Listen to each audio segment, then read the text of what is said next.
Hey guys, it's History Behind the Warrior and welcome to another Mortal Kombat video. Now today I'm very pleased to bring you all some news about the Mortal Kombat reboot movie, as there has in fact been a lot of news floating around about the film in the last few months or so. A lot of things have changed and a lot of things have been done, but it seems like the film is finally taking some steps forward in order to be produced and made. Now first off, let's catch you all up to date with what exactly has been going on with the Mortal Kombat films back when it was announced a few years back. Now as we all do know, the Mortal Kombat series has had a very weird issue when it comes to adapting their games into films. Not something that's particularly too surprising, as a lot of video games do really struggle when it comes to transitioning to film form. However, in saying that, I like to think that the first Mortal Kombat movie that came out in 1995 is one that does it rather well and actually accepts the campy and cheesy side that the series has. So in that instance, I like to think that the 1995 film does at least do something right. However, there's Mortal Kombat Annihilation, which single-handedly pretty much ruined the idea of any Mortal Kombat film for a significant amount of time. Since then, we've had different series and adaptations, with some of them being pretty good and some of them being...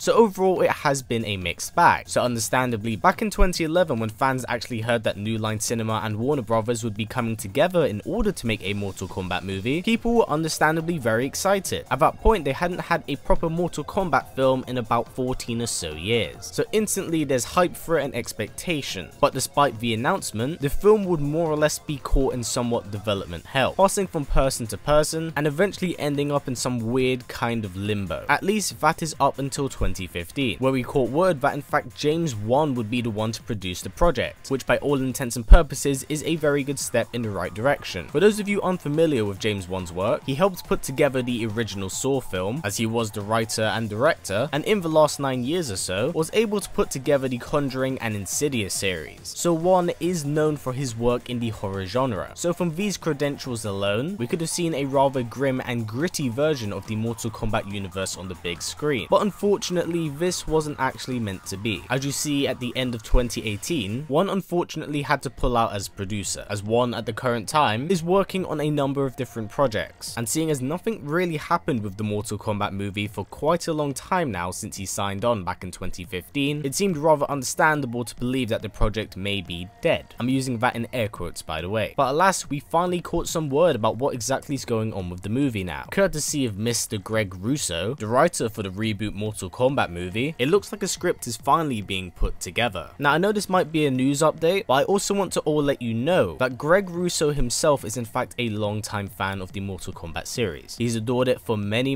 years, and understandably this is a passion project for him. He's been very open to ideas from what fans have suggested, so I believe the best type of person to put together a Mortal Kombat film is someone who does understand the fan base itself. However, there is one thing I must say that I am slightly worried with Greg Russo, and this isn't a dig at him at all, but the only other writing credentials he does have under him is for an untitled Resident Evil remake and a sequel to the Netflix adaptation of Death Note. Now working on these projects shouldn't reflect on him as a writer. Despite the terrible reputation that the Resident Evil movies do have and the atrocities that was the Death Note movie, it's rather understandable why myself and a few other people might be quite skeptical with him touching the project. However, seeing as he's never been involved with those projects before, I feel like it's at least worth giving him the benefit of the doubt, because again, if he's a fan of the series and does listen to what the community has to say, then I'm sure he'll take it into account and try to give us something that's truly special and not something that's too outside the realm of possibility. Now since we are in the very early stages of putting together a script, a cast is yet to be assembled, so it's ultimately up to Greg with what characters will actually be making the cuts here, and so far a few certainly do seem to be confirmed. We know that for 110% sure that Kabal will be in the film, as there was a tease/verbal exchange between him and Jax that implies the pair will be making the cuts. On top of this, Greg has mentioned Sub-Zero, talking about what designs would us fans personally like to see. Now Sub-Zero is a bit of a no-brainer here, as he's arguably on par with Scorpion when it does come to popularity, and has featured in multiple different trailers alongside his rival. But during one of his tweets, he does say not talking about Noob here, which may possibly mean that Noob Saibot might not make the cut just yet. It's still too early to say, and they're probably going to go through a few drafts before they have the final script, but so far that's what we know about Sub-Zero and Noob Saibot. Along with this, on January 25th, he has mentioned Liu Kang and his original origins, along with how he's tied to Bo Rai Cho and the White Lotus, and finally he mentions Kung Lao, which means that we could see the two Shaolin brothers on screen together. So far the characters that seem to be floating around for the script are Sub-Zero, Liu Kang, Kung Lao, maybe Bo Rai Cho or some cameo in any way, shape and form, and Jax. And also a little bit of an update on Jax. Recently a picture has been passed around of Terry Crews with Jax's arms, and fans have responded to this picture in a very positive manner. It even gained the attention of Terry Crews, and he himself would actually be extremely open to playing the character. So that's a bit of dream casting that may in fact come to life. Now for now, that sums up all of the news that we currently know about the Mortal Kombat film reboot. Unfortunately, there's not a lot going on here ever since the 2011 announcement, and really that's because the license hasn't been touched up until 2015. So it's only up until now where we're actually getting some official news about it, and we're learning more and more about the film as we are getting closer to Mortal Kombat 11's release. So understandably, hype levels are rather high right now. But please do remember, these are some extremely early drafts of the script right now. All of it is subject to change, as some characters may be added and some may in fact be taken out. We just don't know right now. Now, question for you guys down in the comments below: who would be the ideal dream cast for you in the Mortal Kombat reboot? There's a lot of characters and a lot of actors that could fit that role very well, so I'm interested to hear what you guys have to say. On top of this, I will try to reach out to the writer Greg Russo, and if you are interested, interview him, just to hear what his thought process is right now as he is putting together the script. But of course that only is if you guys are interested. Anyway, that's more or less it for the video, guys. Also, don't forget, we have the Kabal stream tonight, so don't miss out on the Combat Cast. But yes, that wraps up everything I did want to say in this video. Now before it finishes, if possible, let's try getting it to about 500 likes. It's a great way of supporting this channel since YouTube's ad system is broken as hell, so by giving it a thumbs up, it helps out a ton. And also don't forget to take that bell, as YouTube has a lot of problems with my videos not appearing in your sub boxes right now. So by doing that, it will help me out and most certainly help you out. Anyway guys, as always, please comment, like, subscribe and share this video with everyone you know. Please take care, and I'll see you all next time.